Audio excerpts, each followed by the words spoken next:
dikelola di Bapepti ya.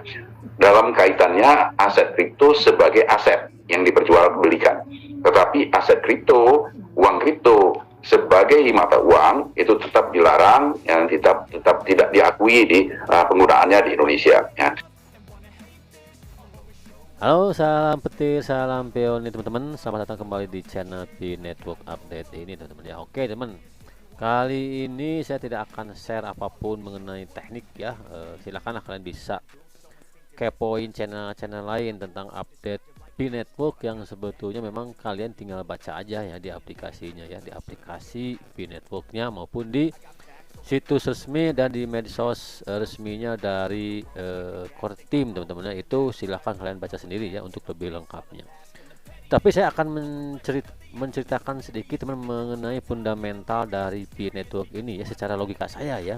Saya sudah cukup mengenal dunia kripto itu sudah cukup lama teman-teman, dari semenjak Bitcoin cuman harga 3 jutaan tuh. Saya ingat waktu dulu harganya 2,5 juta, 2,7, 3 juta itu saya sudah berkecimpung di dunia kripto, tapi memang sekedar tahu aja gitu ya, dulu nggak terlalu serius. Pernah dulu sempat punya 3 BTC teman-teman, waktu harga 2, sekian lah ya. Saya sempat investasi waktu itu 10 juta teman-teman, di 3 Bitcoin kurang lebih, tapi karena ya mungkin ya itu kurang keyakinan bahwa cryptocurrency ini akan melejit seperti ini, saya akhirnya punya untung sedikit, saya jual ya. Nah makanya teman, ini pengalaman saya pribadi ya, saya tidak mau pengalaman saya di Bitcoin dulu waktu mungkin ya orang-orang belum begitu berekspektasi tinggi bahwa Bitcoin akan melejit seperti saat ini sampai ratusan juta. Nah saya pun di P Network ini teman tidak mau ketinggalan ya, karena toh kita tidak bermodal istilahnya ya, tidak mengeluarkan sedikit pun uang untuk investasi, hanya meluangkan sedikit waktu dan kuota saja mungkin ya.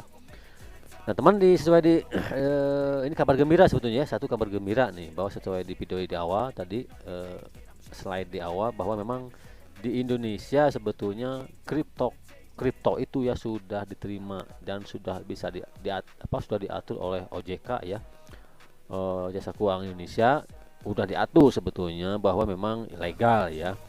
Tetapi memang untuk mungkin ini ada sedikit bertolak belakang teman ya, yang agak mungkin yang di Indonesia nanti akan sedikit berbenturan ya. Karena kan si P Network ini menginginkan, cita-citanya ya di masa depan menginginkan bahwa P ini bukan sebagai aset, tetapi P itu adalah mata uang itu sendiri.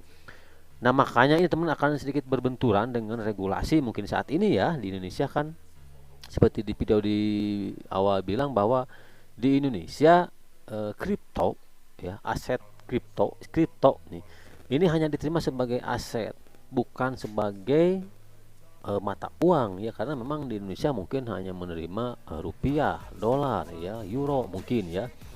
Tapi kedepannya kita nggak tahu, siapa tahu ya memang perkembangan teknologi eranya nanti berubah sehingga P ini pun dapat diterima sebagai mata uang global ya, seperti dolar halnya, euro halnya. Tapi memang untuk saat ini seperti di video di awal, memang di Indonesia itu hanya melegalkan dan menerima ya kripto sebagai aset saja untuk diperjualbelikan, untuk diinvestasikan, karena memang di sanalah regulasinya akan sedikit berbenturan ya dengan keinginan visi misi dari P Network yang menginginkan bahwa P itu sendiri adalah sebagai mata uang. Nah tetapi kita jangan khawatir, karena kan ini global. P ini bukan hanya sekedar bicara di Indonesia, tapi global ya. Walaupun toh di Indonesia regulasinya mungkin tidak diterima sebagai mata uang, tapi kita mempunyai aset global. Kita adalah project global ya, project dunia teman. Makanya itu dia adanya P browser, adanya P Chainmo, adanya hackathon kan, itu supaya kita bisa mempunyai ekosistem sendiri, sehingga nanti apabila di suatu negara nih P ini tidak diterima sebagai mata uang sekalipun ya, hanya sebagai aset misalnya, tapi kita tetap bisa bertransaksi P ini sebagai alat tukar, sebagai mata uang di ekosistem internal tentunya ya, di P browser, hackathon ya, di dApps yang memang support dengan pembayaran Bitcoin ini. Tentunya nanti setelah ada harga patokan global yang sama seluruh dunia ya, mau itu satu pi setara 1 on emas lah, mau setara 1 gram emas lah, berapapun itu, tetapi intinya harus satu kata teman-teman, harus global ya.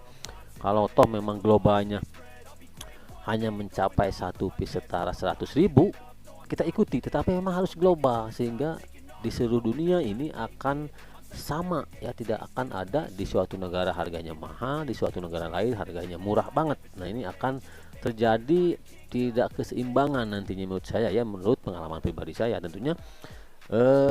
Memang harus ada patokan harga ini, 1 pi ini setara berapa emas ya, setara berapa gram emas, setara berapa on emas, setara berapa gram emas intinya ya.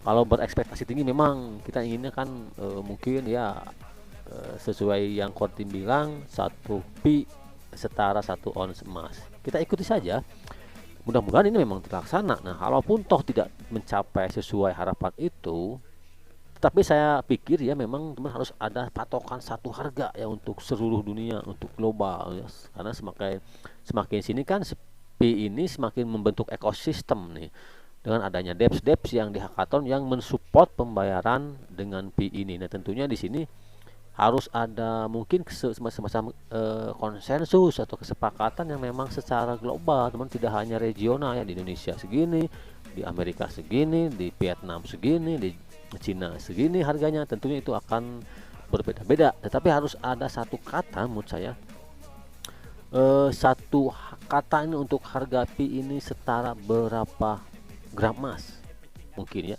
berapa on emas, bisa saja kan. Tapi intinya memang secara global kita bisa menggunakan pi sebagai mata uang itu sendiri ya. Kita tidak perlu menukarkan pi dengan mata uang regional setempat untuk membeli barang, tapi dengan adanya marketplace tersendiri di pi browser itu teman-teman. Makanya saya bilang kan pi browser ini nanti akan merupakan gabungan atau perkumpulan dari ekosistem dEPS yang mensupport pi untuk melakukan transaksi ya, transaksi jasa, mau membeli barang ya. Jadi intinya ya pi browser ini nanti akan sedikit menggantikan atau mungkin semacam platform dunia ya yang mensupport pi untuk bertransaksi di sana dengan menggunakan mata uang pi teman-teman ya. Jadi mudah-mudahan dengan adanya teknologi web 3.0 ini, pi ini kan menggunakan teknologi web 3.0, dengan adanya pi browser ini didukung dengan pi browser, hackathon, dEPS lain-lain, akan semakin cepat ya, akan semakin cepat dan semakin aman tentunya ya. Oke teman-teman, itu aja informasinya kali ini. Mudah-mudahan sedikit memberikan gambaran ke kalian bahwa pi ini untuk mencapai goalsnya nih ya, tidak semudah membalikkan telapak tangan. Tentunya bagi orang-orang yang sudah julid duluan, yang sudah menyerah duluan, mengatakan bahwa ini pi project gagal, menurut saya tidak ada kata gagal sebelum semuanya itu berhenti ya. Kalian pun dalam melakukan suatu usaha tidak ada namanya yang gagal jatuh lagi, gagal jatuh lagi, bangkit lagi, itu belum gagal ya, tapi belum berhasil mencapai tujuan. Kalau gagal ya stop ya, Kortim bubar, pi network bubar, aplikasinya nggak bisa diakses, bubar, itu baru gagal ya, itu ya menurut saya ya. Jadi teman, intinya terus semangat, kita berkontribusi aja terus, klik petir, kita berpositif thinking aja. Toh ini menurut saya kita tidak tahu ya nanti di 5 tahun ke depan, 10 tahun ke depan, jangan kita mengalami seperti halnya saya sendiri ini pribadi ya. Dulu mengenal Bitcoin di harga 2,5 juta, 5 tahun 6 tahun kemudian malah melejit nih ya Bitcoin ini. Kan nyesalnya belakangan, kenapa nggak saya hold dulu ya 10 juta tuh 3 Bitcoin, sekarang udah dari berapa ratus juta, berapa miliar tuh ya. Oke teman, itu aja informasinya, mudah-mudahan bermanfaat dan memotivasi kalian para pionir untuk terus berkontribusi. Silahkan kenali lebih jauh lagi apa itu pi network dan apa itu cryptocurrency. Dukung dengan cara subscribe, like, komen, dan share. Terima kasih. Wassalamualaikum warahmatullahi wabarakatuh. Salam petir, salam pionir.